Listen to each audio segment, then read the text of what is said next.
Oi, pessoal, boa tarde. Aqui estou mais uma vez com vocês numa Lives e Livros, a nossa série de Lives e Livros do grupo de Psicomotricidade Nacional. Boa tarde, Maurício, seja bem-vindo à nossa Lives e Livros. Cássia, boa tarde, Gerlane querida, mais uma vez aqui conosco, nos dando apoio. Muito obrigada. Hoje a gente vai receber a professora Cacilda Velascos. Estamos esperando. Amanhã teremos a professora doutora Rossana Pugliese. Boa tarde, professora Cacilda. Acaba de entrar a professora Suzana Cabral, chegando para prestigiar a live da professora Cacilda. A professora Suzana, que também participou das nossas lives e livros, né? Tivemos a honra de tê-la aqui conosco.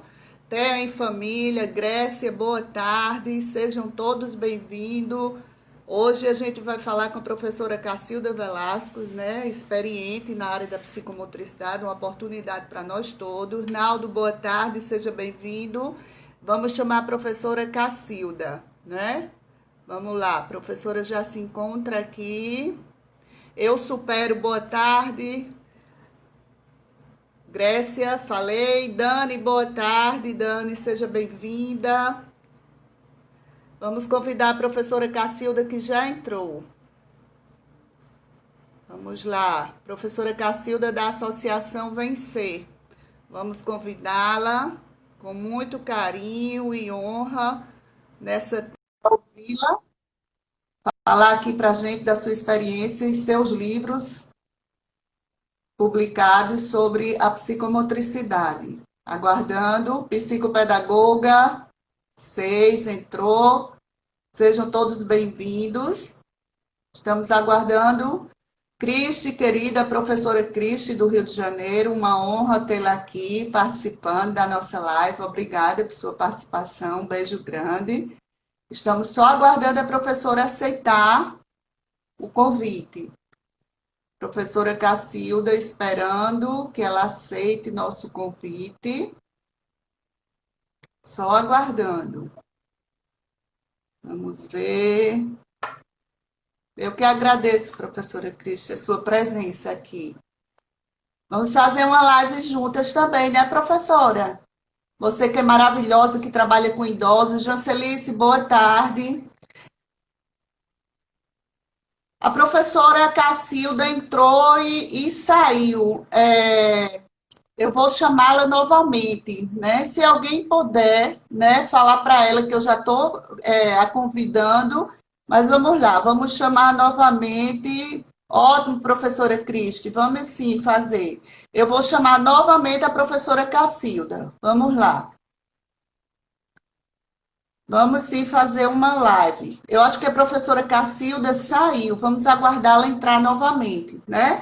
A gente já teve aqui, entrou novamente. Vamos convidar a professora Cacilda. Vamos lá. A professora não está aparecendo aqui. Convidar. Vamos ver agora se conclui.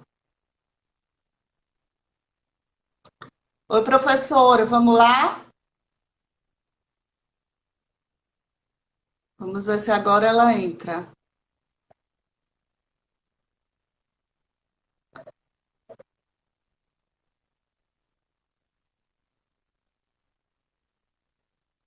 Convidar a professora novamente.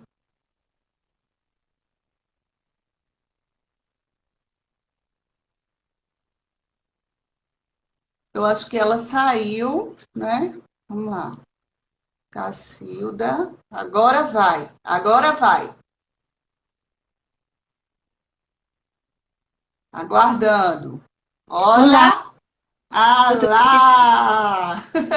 Tão linda! Boa tarde!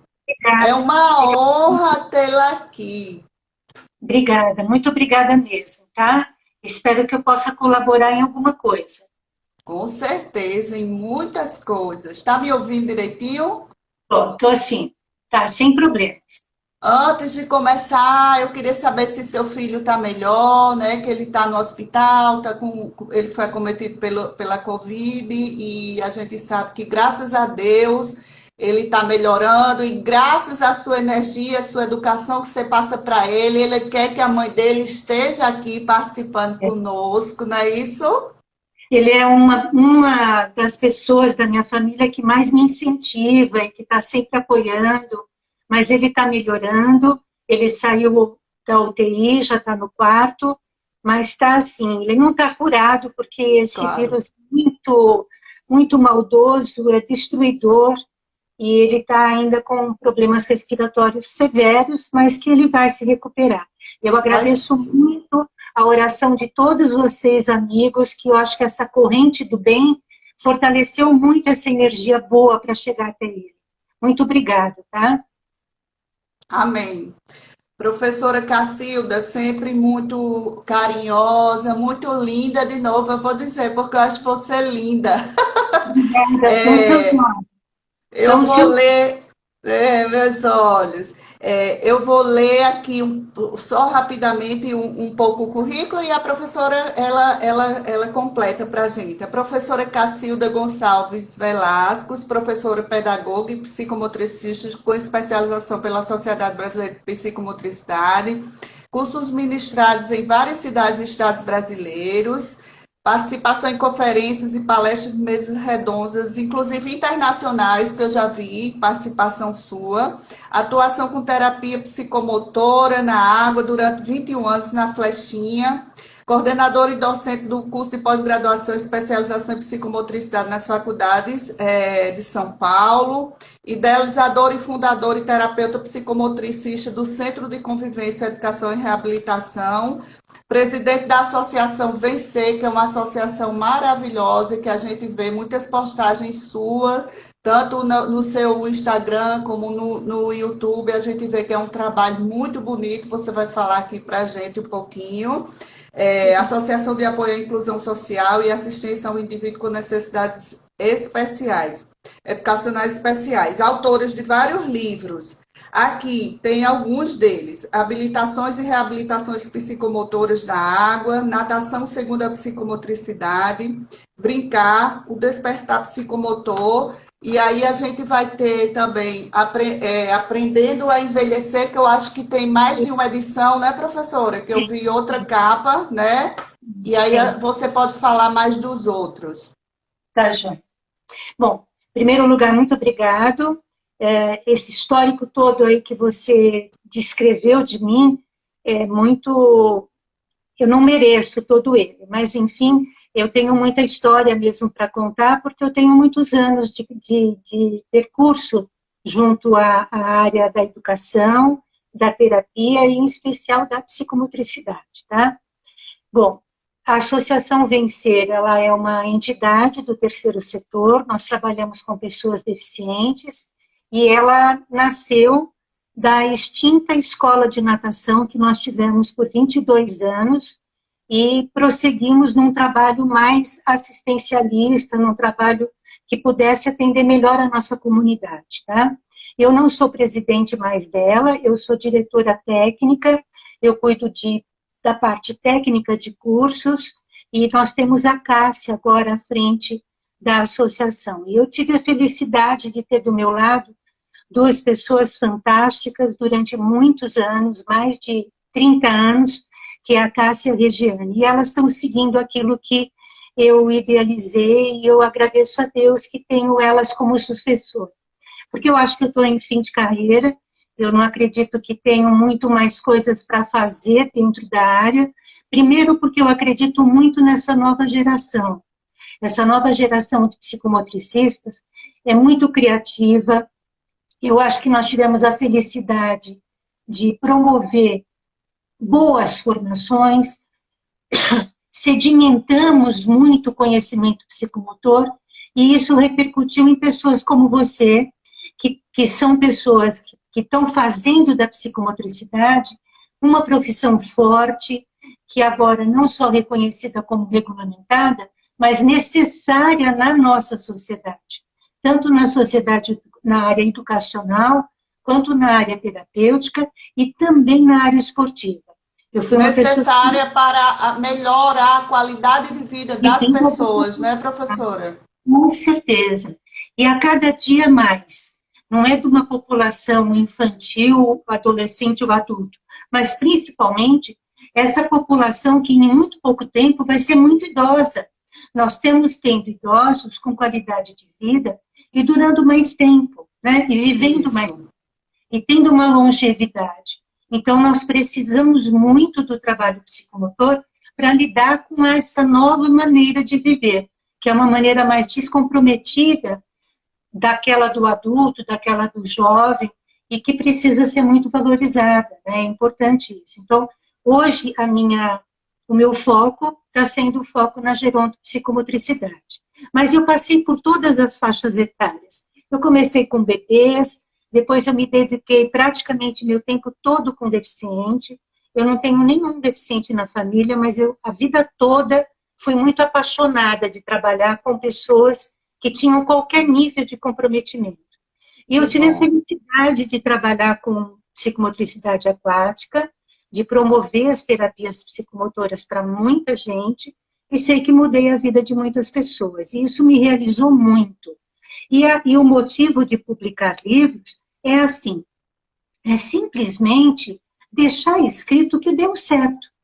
O registro. Então, é exato, a gente precisa sistematizar. Fazendo ciência, professora. Você está fazendo ciência.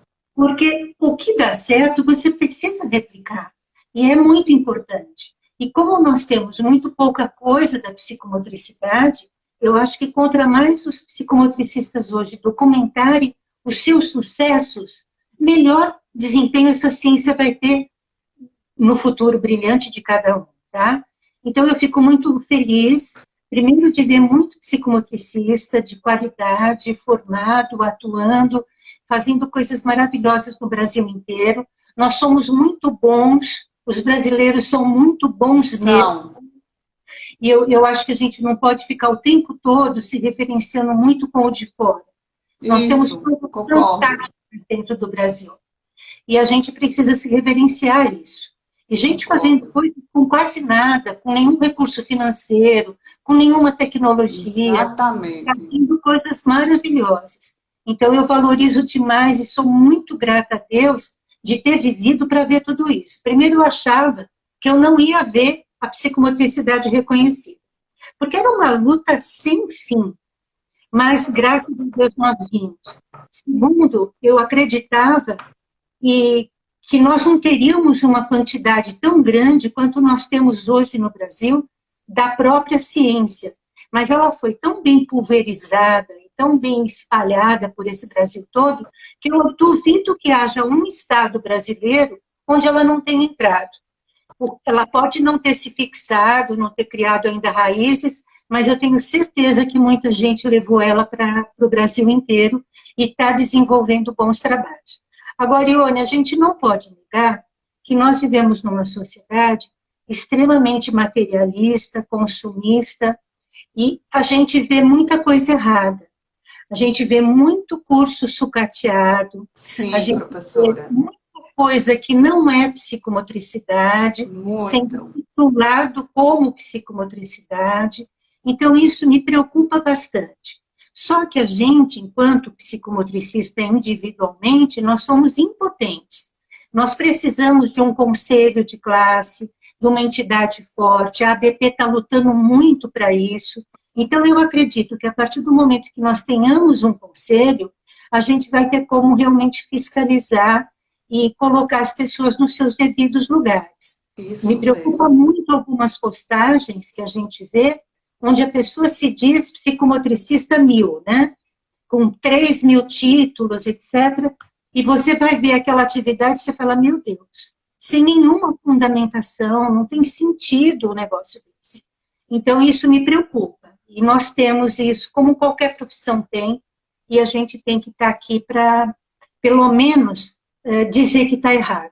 Né? Se a gente não pode ir contra, dizer que está errado.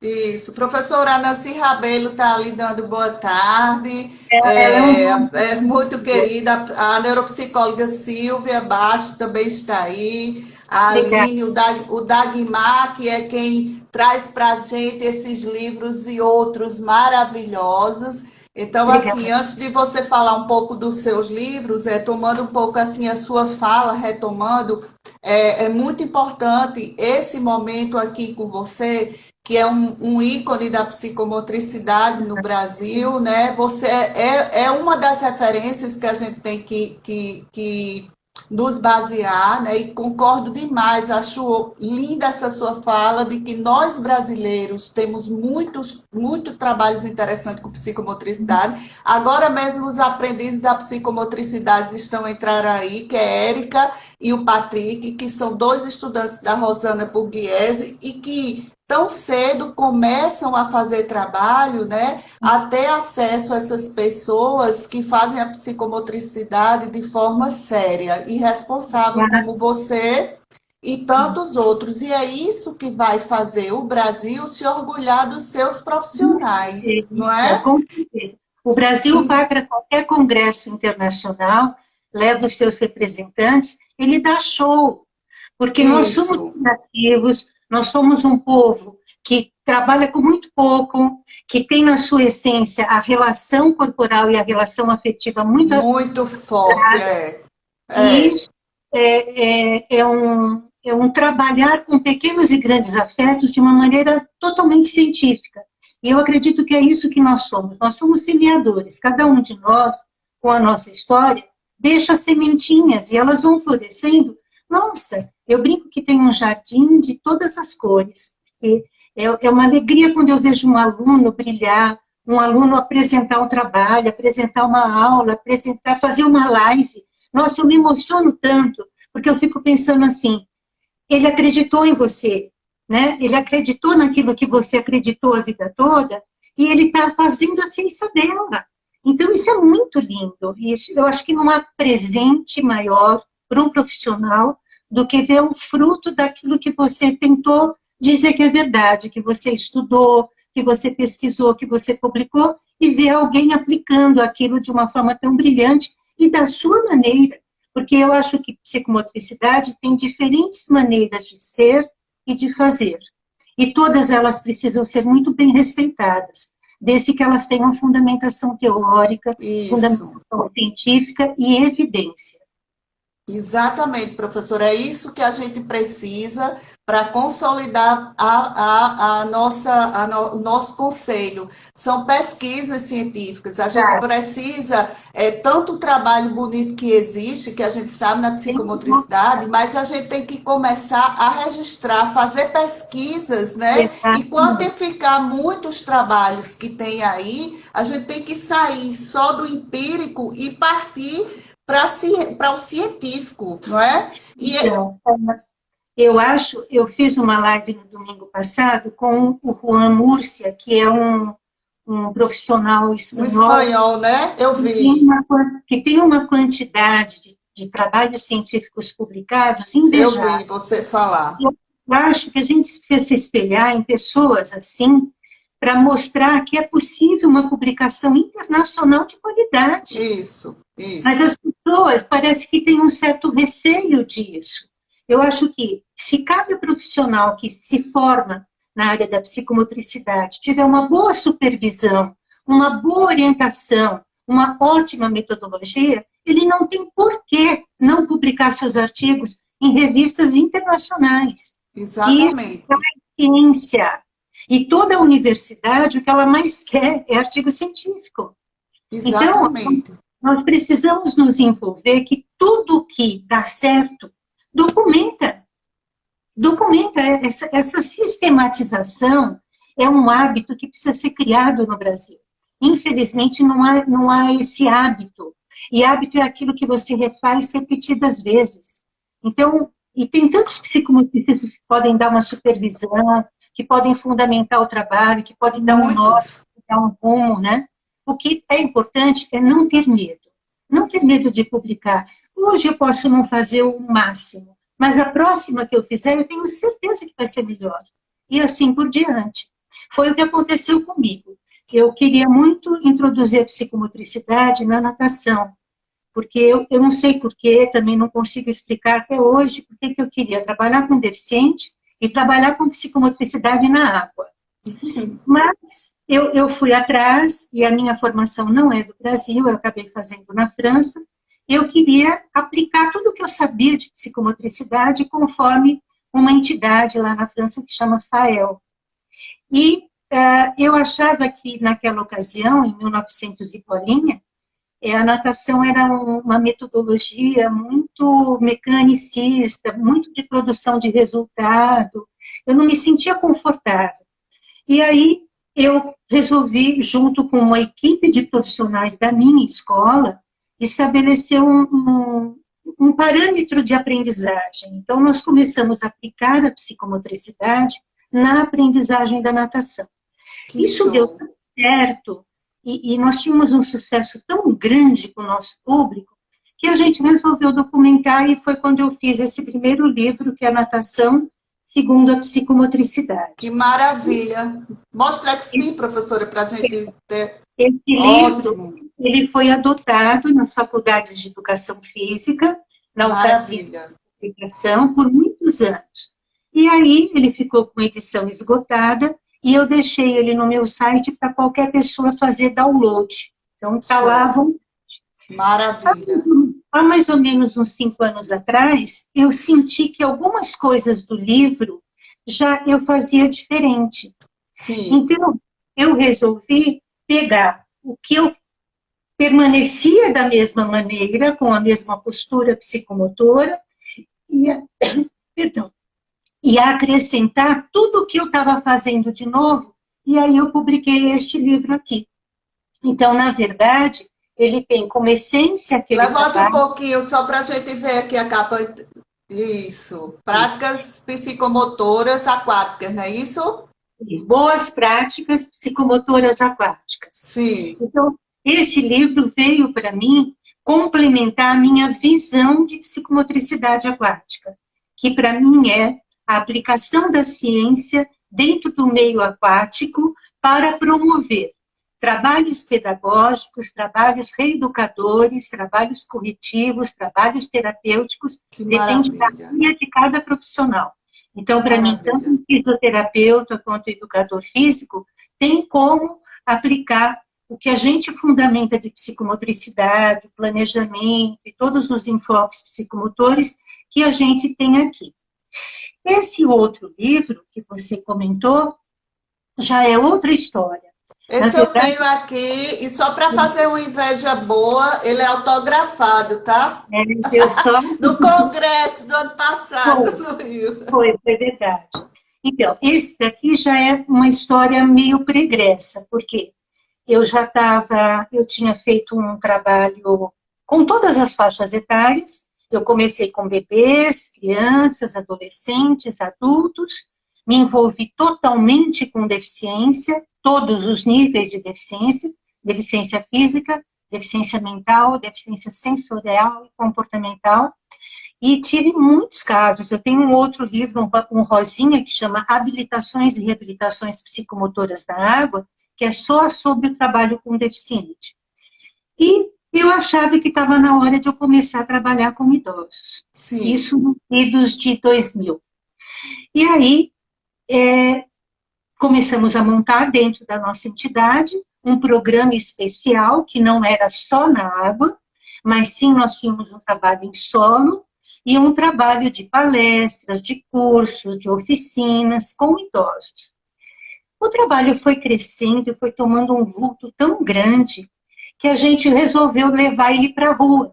E a gente levou o trabalho com os idosos para uma praça muito próxima do nosso local, uma praça abandonada, que era suja, que vivia com tráfico de droga, que vivia com mendigos na rua, enfim. As vizinhanças todas se uniram e nos ajudaram, nós limpamos essa praça e começamos a aplicar a gente chamava de ginástica na praça. E começamos a aplicar um trabalho para a comunidade. 7 horas da manhã nós íamos, varríamos a praça e fazíamos exercício. E sempre nas entrelinhas era um trabalho psicomotor que eu estava promovendo lá para elas. Isso foi tomando um vulto medonho, a praça ficou lotada, eu acabei adotando uma outra praça de um bairro próximo, e a coisa ficou muito grande, muito grande. Aí o programa cresceu demais e, como a minha região aqui em São Paulo é a região muito pobre, eu estou próximo da maior favela de São Paulo, que é o Heliópolis. As pessoas não têm recurso financeiro. Então, o que o grupo mesmo propôs? Cacilda, por que você não escreve um livro sobre o nosso projeto, que foi muito legal? Beleza. E a gente vende, e com o dinheiro a gente tem como aplicar no próprio projeto. Então, quando você disse que tem 2 edições, aquela primeira edição foi uma edição patrocinada pela gente, pela editorial, e vendemos e coletamos dinheiro, conseguimos captar recurso, e o projeto foi crescendo, crescendo, enfim. A editora Forte, passado um ano, tomou conhecimento daquele livro. E aí disse para mim que se eu não queria publicar pela editora Forte. Eu falei, nossa, mas o livro já está desatualizado, porque o programa foi criando tantas coisas novas que eu já teria mais uns 2 capítulos. Aí ele falou, não, sem problemas. E foi quando nós montamos esse outro, que na verdade é aquele anterior, e inclusive, a Nancy está aí, eu tenho um capítulo que fala só sobre o desenho do idoso. E a Nancy é uma especialista em desenho da infância. Isso. Por quê? Porque era uma atividade que nós promovíamos integralmente para os idosos. Então, este livro, ele tem 2 capítulos adicionais do anterior, porque o projeto foi crescendo muito e tomou um vulto. Está aqui, ó, o capítulo do desenho. Aí nós temos também, todas as ilustrações do livro são feitas por idosos. Que lindo! Tudo é feito por idosos, todos eles. Lindo, professora. E eles estão aqui. A felicidade nossa é que eles, quer dizer, lamentavelmente, nós sabemos que a morte é uma realidade. Então, eu perdi alguns dos idosos que estão aqui nas fotos, né? Mas eu tenho ainda pessoas aqui, dentro do próprio projeto, que hoje ele tem um nome de Vida Ativa, e quem toca esse projeto para mim é a Cássia. E isso, olha que coisa mais linda. Então, cada desenho desse tem um significado todo especial para nós. Então, o trabalho que eu faço com o idoso hoje, ele é muito amplo. Ele tem, dentro do projeto, nós temos exercícios para função cognitiva, exercícios para função executiva, oficinas, vivências aquáticas, palestras, atividades corporais, vivências físicas, atividades físicas, cursos extras, tudo que nós podemos abrir de leque para o idoso é muito útil. E a Cássia tem um projeto muito interessante com idosos com Alzheimer. Então, são grupos assim que precisam muito dos trabalhos das funções executivas e das funções cognitivas. E nós estamos assim enriquecendo esse trabalho e vamos lançar. Nós íamos lançar agora em setembro, mas o nosso futuro é tão incerto, né, Ione? A gente não sabe. Professora, verdade. Então, nós resolvemos lançar para o ano que vem o primeiro curso de pós-graduação em gerontopsicomotricidade. Sim, você falou lá no congresso.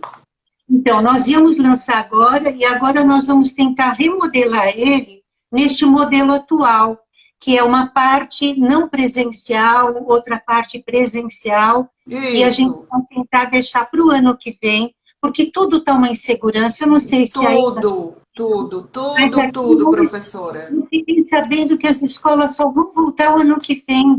Eu estou muito triste. Já foi decidido aí, professora? Já? 4 cidades da região onde eu moro que não voltarão. Eu fiquei arrepiada, sabia, agora, porque assim, é um momento muito, muito inesperado para a gente, né? As crianças precisam desse convívio social, elas precisam voltar para as escolas, para os professores, para os amiguinhos. Eu acho que vai haver um adoecimento emocional muito grande, Então, eu estou bastante preocupada com o nosso futuro. Então, não dá para a gente fazer grandes planos. Projetos agora. Mas o projeto já está pronto, o corpo docente pronto, tudo pronto, mas nós realmente vamos fazer ele misto, ele presencial e ele no ensino remoto à distância. Que bom. Ele vai comportar bastante do que a gente documentou nos livros que nós publicamos. Essa nova atualidade, professora, vai nos fazendo ressignificar nossas formas de agir, tanto na vida pessoal, nas relações pessoais, como nas relações profissionais. E assim, de repente, surge até um modelo desse seu curso aí, que possa, de repente, até contemplar gente de mais lugares do Brasil, com alguns encontros presenciais, tipo, de tantas e tantas vezes a pessoa vai aí. Eu acho que seria ótimo, porque a gente carece muito de uma formação na área da geronto e uma formação com qualidade. Eu tenho certeza que vai ser uma coisa que vai envolver o Brasil inteiro nesse seu projeto. Sabe qual é a minha preocupação, Ione, com esse projeto? Que a gente tem no Brasil todo cursos de cuidadores. Cuidadores Isso. Mas cuidador de idoso não é a mesma coisa que uma pessoa que tenha conhecimentos de gerontopsicomotricidade. Com certeza, com certeza. Então, eu acredito que nossos idosos merecem mais que um cuidador. Merecem um bom trabalho, um bom programa de atividade, uma rotina adequada, para que ele tenha não só saúde, mas também prazer em tudo que ele faça. Eu não sei se você tem próximo da tua realidade, mas eu tenho muito próximo da minha, idosos que são cuidados, tipo assim, vai lá, dá banho, dá o remédio, faz a comida, limpa a casa e vai embora. Sim. Isso não é vida. Não. Isso não é vida. E eu acho que ele precisa ter dignidade, né? E a dignidade está em você ser útil. A inutilidade te crucifica, te mata. A inutilidade junto ao idoso é o caminho mais rápido para a morte. Porque quando ele acha que ele não precisa, ninguém mais precisa dele, quando ele não é mais útil para mais nada, para que ele está vivo? Então eu tenho uma preocupação muito grande, porque não é um cuidador, não é um simples cuidador que nossos idosos precisam. Eles precisam de bons programas para viverem melhor, para que eles possam viver e não sobreviver. Exatamente. A impressão que eu tenho é que só está se sobrevivendo com todo aquele cuidador. Mas, onde está o prazer dele? Então, ele levanta, toma banho, é cuidado, dá o remédio, dá comida, limpa a casa e vai embora. E aí? Isso não tem sentido para mim. Então, eu estou muito preocupada com essa visão de cuidador que se tem. Então, para mim, eu acho que se nós tivermos bons profissionais que dê um suporte para este grupo da população que a cada dia vai ser maior. Isso. Nós estamos vendo, isso é inevitável, a gente consiga não transformar isso em meros cuidadores. Não, nós não somos cuidadores, nós somos profissionais que fazemos programas de bons trabalhos com os idosos. Eu acho que isso é fundamental. Isso então, aí vai ser muito importante. Esse é o meu objetivo com o curso. Que a gente possa, e formando pessoas assim, ela se torna um núcleo, e ela vai formar outras, ela vai multiplicar isso. Isso, para mim, é fundamental. Eu acho que quando a gente solta essas sementinhas todas, é com esse objetivo, de que ela seja depois o centro de novos formadores, de muito melhor envolvimento. Ela tem que ser um multiplicador daquele conhecimento. É aí que vale qualquer projeto para mim. Um projeto fechado, para mim, não tem sentido. Ele tem que ser aberto. Ele tem que ser aberto para ele ser multiplicado. E isso é super importante. Pois diante dessa dificuldade, de repente, né, o universo conspira e você consegue semear essa sua sementinha através desse ensino síncrono, né, que a gente está tendo agora, né, que Sim, consegue chegar a outras pessoas, que é inevitável pelo contexto que a gente vive. Então, eu acho assim que vai ser assim uma coisa muito interessante para a gente, que a gente precisa muito. Na apresentação do seu livro, professor, é muito lindo o início aqui, me permita ler um pouquinho. Você fala claro. assim: ser idoso é conviver com mudanças físicas, mentais e espirituais impossíveis de disfarçar.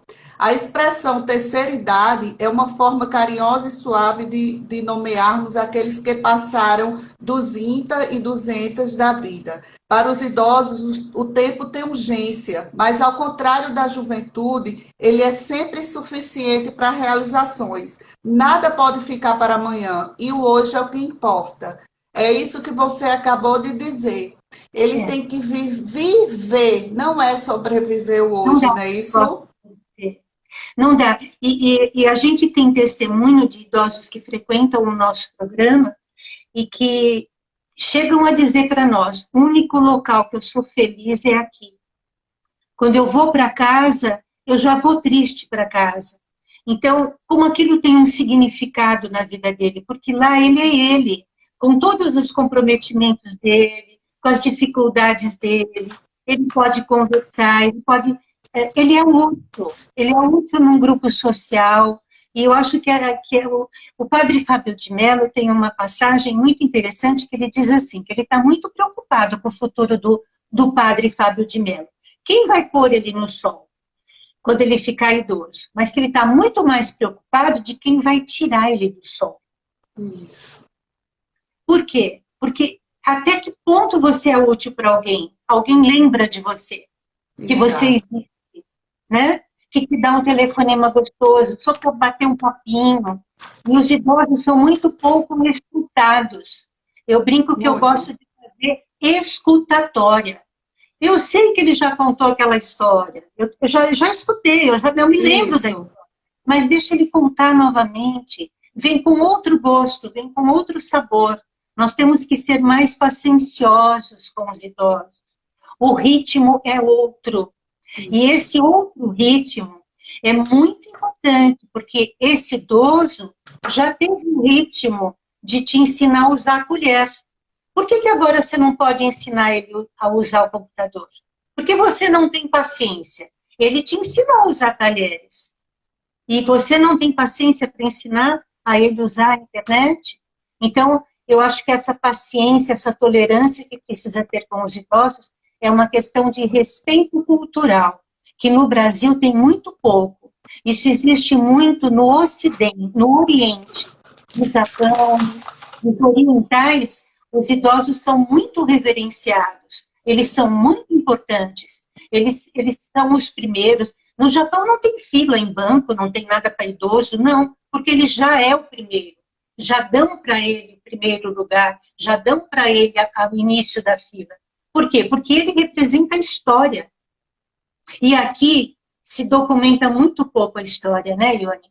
A Isso. gente sabe Muito muito pouco, pouco da professor. nossa história. Muito pouco. Os meninos aí dos aprendizes, eles disseram assim que essa realidade, né, do idoso sobreviver seria a invisibilidade social com o idoso. E é o que a gente vê, né? E, na verdade, tem muitos idosos que são usados. A aposentadoria dele vai para outros Isso, irmãos professora, dele isso. e ele paga aluguel. Quer dizer, ele ainda é explorado.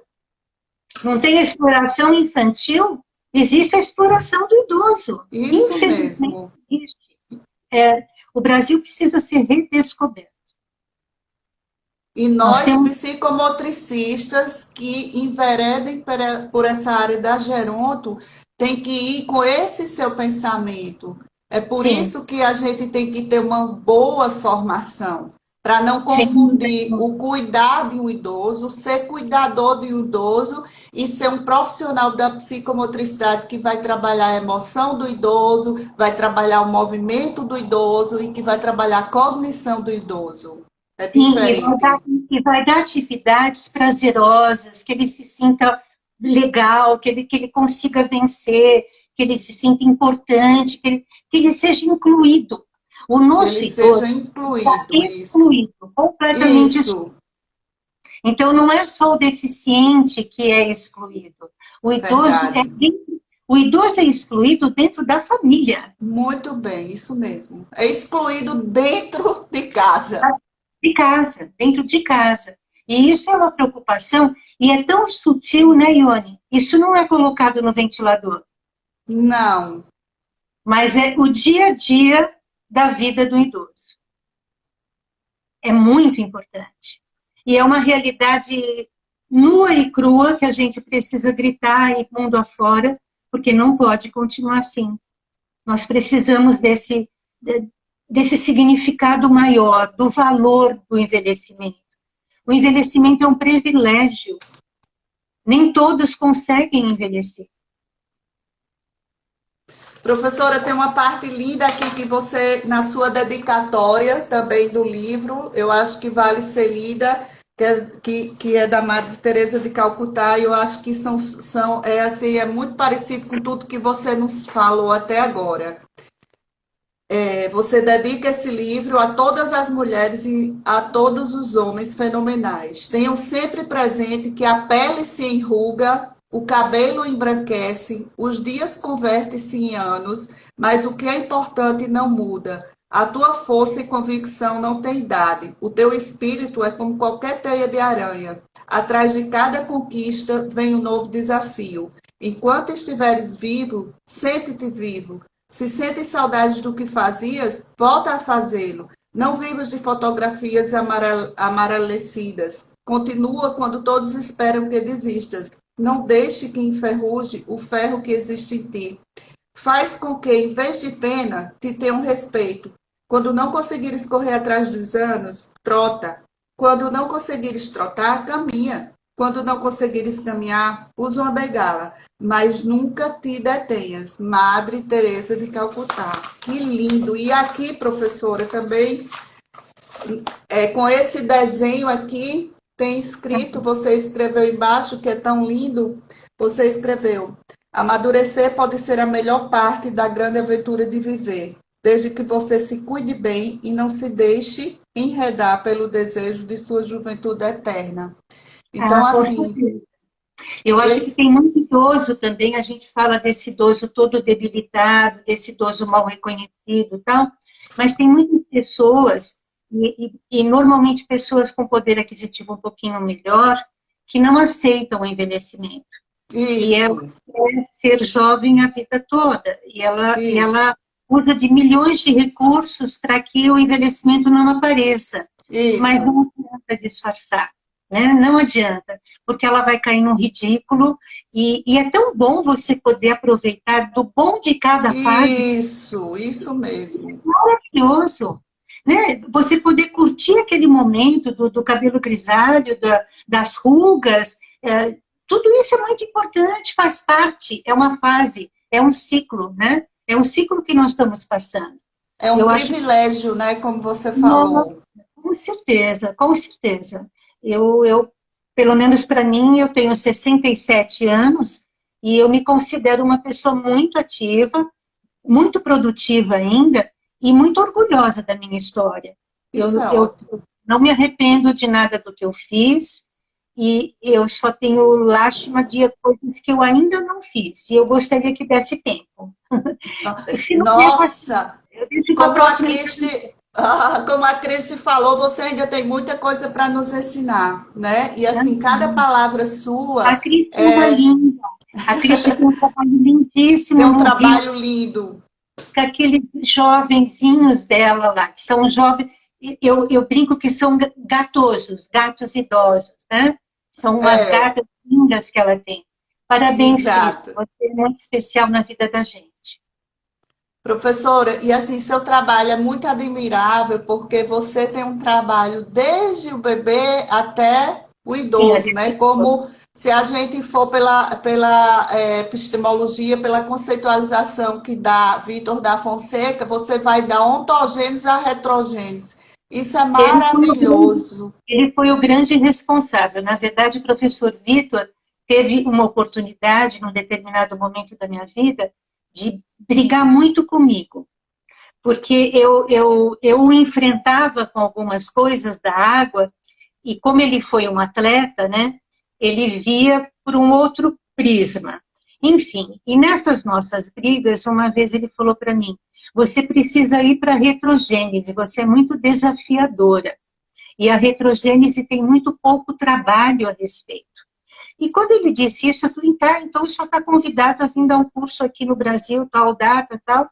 E ele veio fazer o primeiro trabalho em 1997, se não me engano, a respeito da retrogênese. Foi quando eu comecei a estudar. Eu comecei com os livros dele. Então Que foi maravilha! um desafio dele. E eu acho que o professor Vitor é um antropólogo, é uma eminência viva, reverenciada em todos os cantos e merece isso, porque ele sabe, ele estuda e ele continua produtivo. Sim, eu sou uma fã do professor Vitor da Fonseca também, de todo o seu trabalho. E você fala muito bem da natação, e assim, tudo isso me mexe muito comigo, porque eu também fui atleta de natação. Oh, Então, que beleza! então eu amo a água também, e quando você fala que trabalhou a natação numa perspectiva da psicomotricidade, eu imagino que isso deve ser lindo, porque É realmente a prazeroso. natação, exato, a natação cansa, a gente se sente muito Sim, solitário naquele treino da natação, né? Então, sim. assim, eu fico. Natação, Sim, desculpe, mas um atleta de natação, ele tem vida curta. E eu acho que quando ele aprende através da psicomotricidade, é eterno, é para sempre.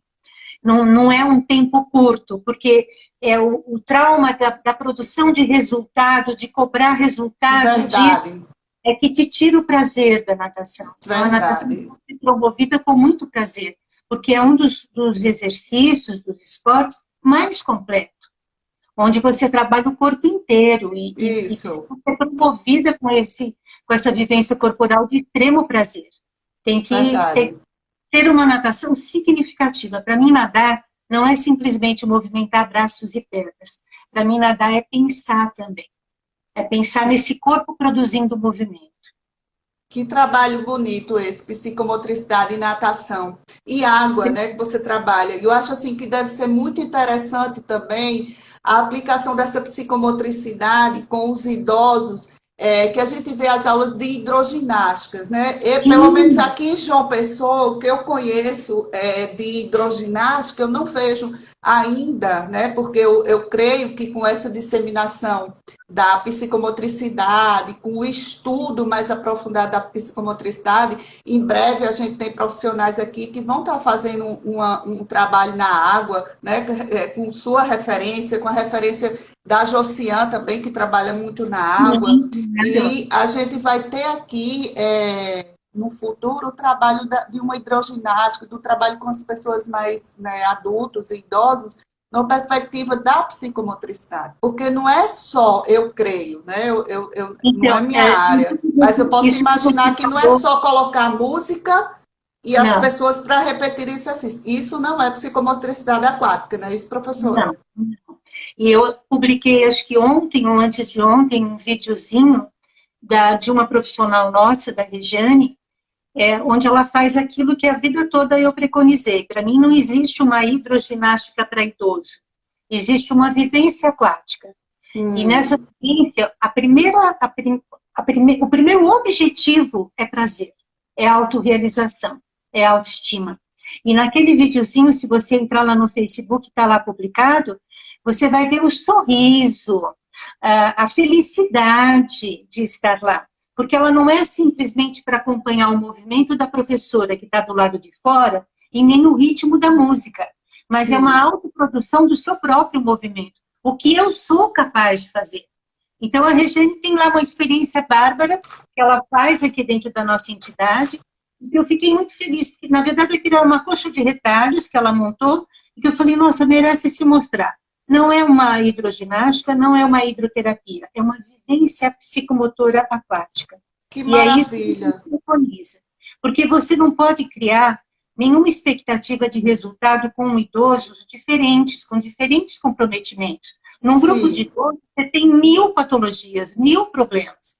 Agora, quando todos eles, não importa o que ele tem, ele é capaz de fazer pequenos movimentos animados e felizes, é envelopado pela água, se sente leve, gostoso dentro daquele ambiente, é isso que é importante. Com o tempo, ele vai tendo um melhor desempenho, ele vai melhorando o seu tempo, ele vai melhorando as suas articulações, o seu processo circulatório, vai fazendo trabalhos de respiração. Isso tudo é um resultado de prática. Então, as vivências, elas são fundamentais para um bom trabalho, para uma boa vivência motora aquática. Então, para mim, eu não chamo de hidroginástica. Não é hidroginástica para mim. Professora, a gente está chegando ao fim dessa conversa maravilhosa, né? Para mim, assim, foi muito emocionante para mim. Eu sou sua fã, né? Eu lhe admiro demais. Eu acho você muito massa, como diz aqui no Nordeste, porque você é moderna. Desde que eu vi a sua logozinha, que você colocou os bonequinhos pulando ali, a coisa mais linda daquele símbolo da psicomotricidade. Deixa eu te contar uma coisa que não conto para todo mundo, mas alguns já sabem.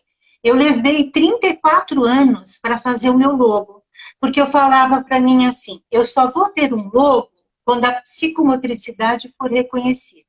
Oh. No dia seguinte que ela foi reconhecida, eu produzi o meu logo, porque aí eu me senti gente, eu me senti, agora eu sou, porque quando eu falava psico o quê?